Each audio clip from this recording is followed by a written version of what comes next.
Imbir insoniyat tarixidagi ilk ziravorlardan biri hisoblanadi. Undan bir necha ming yil avval qadimgi Xitoy, Hindiston va hatto Eronda ham foydalanishgan. O'shandayoq odamlar uni shifobaxsh xususiyatlarini kashf etganlar. Imbir ko'p yillik o'simlik bo'lib, tashqi ko'rinishi bilan qamishga o'xshaydi. Biz uni ildiz qismini iste'mol qilamiz. Uni tarkibida sog'liqqa ijobiy ta'sir ko'rsatuvchi 400 dan ortiq turli moddalar mavjud. Immunitetni mustahkamlashdan tortib, ozishgacha bo'lgan foydaga ega. Bugungi kunda olimlar bu mahsulot haqida ko'p tadqiqotlar olib borishgan. Keling, imbir haqidagi ilmiy ma'lumotlar bilan tanishamiz. U kimlarga foydali, qanday ta'sir qiladi va qaysi ko'rinishda iste'mol qilish tavsiya etiladi? Hazm tizimi uchun foydali. Ilmiy tadqiqotlar natijasida aniqlanganki, imbir oshqozonda ovqatni hazm bo'lishini tezlashtiradi. Mutaxassislar fikricha, imbir qabziyat, ich qotishi va ichakdagi ortiqcha gazlarni yo'qotishga yordam beradi. Agar oshqozon ichak shifokoringiz qarshi bo'lmasa, imbirni ovqatdan oldin, ovqat paytida yoki keyin iste'mol qilish mumkin. Bu hazm jarayonini yengillashtiradi, oshqozonda og'irlik yoki noqulaylikni kamaytiradi. Homilador ayollarda ko'ngil aynishini kamaytiradi.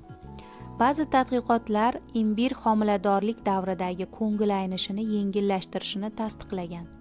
Bunday holatda imbirli choy ichish yoki imbir qo'shilgan konfet shimish tavsiya etiladi. Har bir ayol organizmi individual bo'lgani uchun shifokor siz uchun xavfsiz dozani belgilab beradi. Ozishga yordam beradi. Olimlar o'tkazgan meta tahlil natijalari ko'rsatishicha, imbirni muntazam iste'mol qilish vaznni pasaytirishga yordam beradi. Imbir qondagi qand miqdorini barqarorlashtiradi, yomon xolesterinni kamaytiradi, metabolizmni yaxshilab, ortiqcha vazndan tezroq xalos bo'lishga yordam beradi. Imbirdan foydalanish to'g'ri ovqatlanish va jismoniy faollik bilan birgalikda bo'lsa, samarali bo'ladi. Miya faoliyatini yaxshilaydi.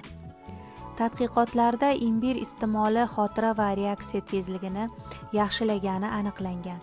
U miyadagi yallig'lanishni kamaytiradi va uni qarish jarayonidan himoya qiladi.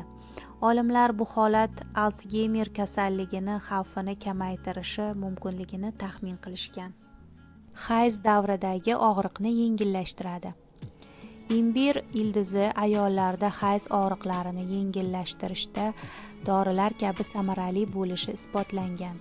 Uning tarkibi tabiiy og'riq qoldiruvchi ta'sirga ega. Virusli kasalliklar grippda yordam beradi. Imbir tomoq og'rig'ini yengillashtiradi, burun bitishini kamaytiradi va antioksidant ta'sirga ega. Shuningdek, u bakteriyalarga, viruslarga va yallig'lanishlarga qarshi kurashadi. Ammo eng katta foyda yangi ildizdan tayyorlangan imbirli ichimliklarda bo'ladi. Bo'g'im og'riqlarini kamaytiradi.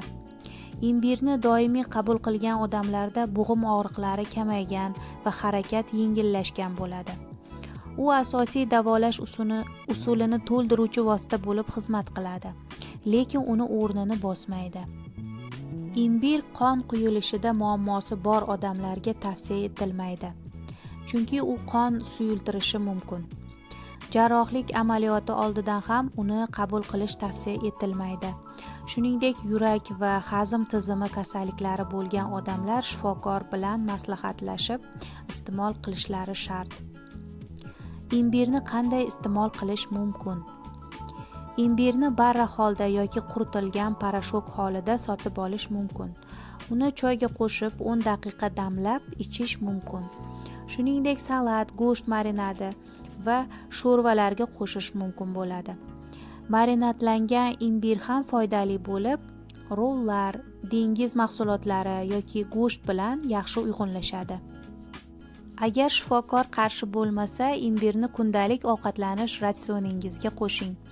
U tabiiy ravishda organizmni sog'lomlashtiradi, immunitetni mustahkamlaydi va ko'plab kasalliklardan himoya qiladi. Azizlar, bizga obuna bo'lib kuzatib boring. Siz bilan yana ko'p foydali sirlar bilan bo'lishamiz.